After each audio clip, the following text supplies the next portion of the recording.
Big பாஸ்ல இந்த வாரம் யார் வெளியே போறாங்க என்ற எதிர்பார்ப்பு ஃபேன்ஸ் மத்தியில இருக்கு. ஆனா இப்போ பலரும் எதிர்பார்க்காத ஒரு நபர் தான் வெளியே போயிருக்காங்க. அந்த விஷயம் தான் இப்ப பேசும் பொருளா இருக்கு.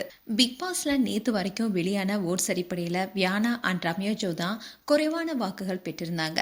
பிக் பாஸ் வீட்டுக்குள்ள ரம்யா ஜோ பெருசா வெளியே தெரியவே இல்லை. அவங்கள விட வியானாவுக்கு ஓட்டு குறைவா தான் இருந்துச்சு.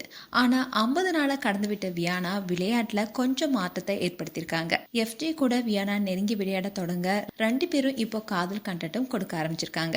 இதனால இவங்க இப்ப வெளியே போக மாட்டாங்கன்னு சொல்லப்படுது. அதே மாதிரி வியானா ஸ்கூல் டாஸ்க்ல கொஞ்சம் மாற்றத்தை ஏற்படுத்தியிருக்காங்க. இந்த டாஸ்க்ல கொஞ்சம் வெறுப்பையும் சம்பாதிச்சிருக்காங்க. பிக் பாஸ் தினசரி பாக்குறத விட இந்த வீக்கெண்ட பாக்குறதுக்குனே பல ஃபேன்ஸ் இருக்காங்க. அதுவும் விஜய் சேதுபதி கண்டஸ்டன்ட பயங்கரமா வருத்திருப்பாரு. அந்த வகையில விஜய் சேதுபதி எஃப்ஜேவை டார்கெட் செஞ்சு பேசியிருந்தாரு. அதாவது இந்த வாரம் முழுக்க வீட்டு தலைவரையே காணும், அவர் எங்க போனார்னு தேடி பார்ப்போமோன்னு விஜய் சேதுபதி எஃப்ஜேவை வறுத்தெடுக்க ஆரம்பிச்சாரு. இதை தொடர்ந்து பார்வதி கைவடிக்குதுன்னு சொன்ன நேரத்துல கூட அவருக்கு உதவினு யாரையும் அனுப்பிலேயே ஏன்னு அவர் கேட்க அதுக்கு வழக்கம் போல எஃப்ஜே சமாளிச்சிருந்தாரு.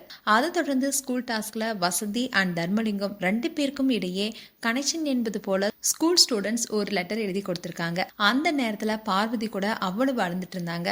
அப்போ ஏன் நீங்க பேசுறேன்னு விஜய் சேதுபதி அவர்கிட்ட கேட்க அதுக்கு எஃப்ஜே பார்வதி சில நேரம் கேரக்டர்ல இருக்காங்களா இல்ல நிஜ கேரக்டர்ல இருக்காங்களான்னு எனக்கு தெரியல, அந்த குழப்பத்தில் தான் நான் பேசவே இல்லைன்னு சொல்லியிருந்தாரு. அதுக்கு விஜய் சேதுபதி அப்போ பிக் பாஸ் உங்களுக்கு அதை செய்யுங்க இதை செய்யுங்கன்னு இன்ஸ்ட்ரக்ஷன் சொல்லிக்கிட்டே இருக்கணும்னு சொல்றீங்களான்னு மடக்கி பேசினாரு. இதை தொடர்ந்து பேசிய எஃப்ஜே கிட்ட விஜய் சேதுபதி நீங்க உங்க ஃப்ரெண்ட்ஸ் கூட பேசும்போது இப்படி பேசிக்கோங்க, என்கிட்ட அப்படி பேசாதீங்கன்னு ரொம்பவே கராரா பேசியிருந்தாரு. அண்ட் இந்த வார எவிக்ஷன்ல யாரும் எதிர்பார்க்காத ஒரு நபர் தான் வெளியேறியிருக்காங்க. அவங்க யாரும் இல்ல, கனி தான். கனி ஒரு அன்பு கூட்டு தலைவியா இருந்தாலும் அவங்களும் ஓரளவுக்கு விளையாட நல்லா விளையாடிட்டு தான் இருக்காங்க. ஆனா அவங்கள இந்த வீக் தூக்குனாதான் அன்ஃபேர் எவிக்ஷன் சொல்லி அடுத்த வாரத்துல இந்த நிகழ்ச்சி பற்றிய ஒரு பேச்சு இருக்குங்கிறதுக்காகவே இந்த முடிவை எடுக்கப்பட்டதா சொல்லப்படுது. மேலும் கனி குறித்து உங்களுடைய கருத்துக்களை கமெண்ட் செக்ஷன் சொல்லுங்க. இது போன்ற வீடியோஸை பார்க்க நியூஸ் தமிழ் கிட்ஸ் சேனலை சப்ஸ்கிரைப் பண்ணுங்க. மறக்காம நோட்டிபிகேஷன் பட்டனை கிளிக் பண்ணுங்க.